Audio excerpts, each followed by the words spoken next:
Let's bring in Republican Congressman Brandon Gill of Texas. Good to see you, and congratulations. You just had a baby boy.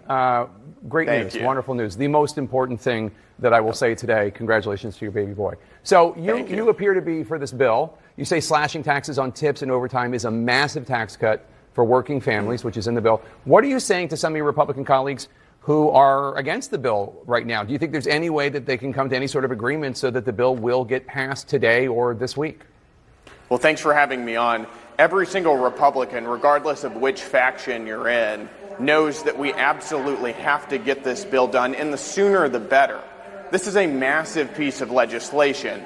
We're doing all kinds of things related to the border, military funding, energy, all kinds of things, as well as taxes, of course. So there are all kinds of details here that need to get ironed out. This is all just part of the process. The meeting at the White House just ended. We'll see where that goes, but we're going to get this done, and I think we'll get it done quickly. A big hang-up for the Republican hardliners right now is obviously concerns over raising the U.S. debt or the annual deficit or the overall debt. The Nonpartisan Congressional Budget Office says that the bill, as it stands now, will increase the budget deficit by $3.8 trillion between 2026 and 2034. $3.8 trillion. And today, your colleague, Congressman Thomas Massie, responded to the White House insistence that the bill will not raise the deficit. Take a listen. Yeah, they're saying it's deficit neutral.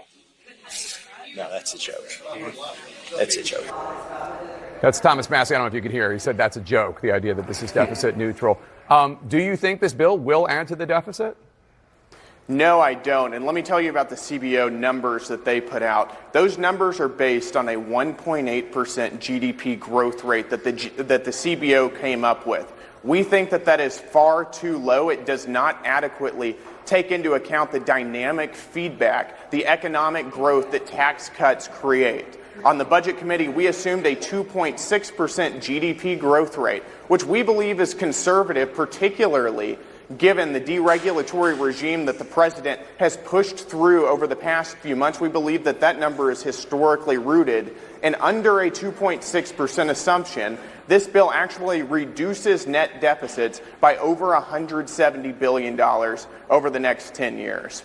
The tax cuts for households make up the bulk of the bill.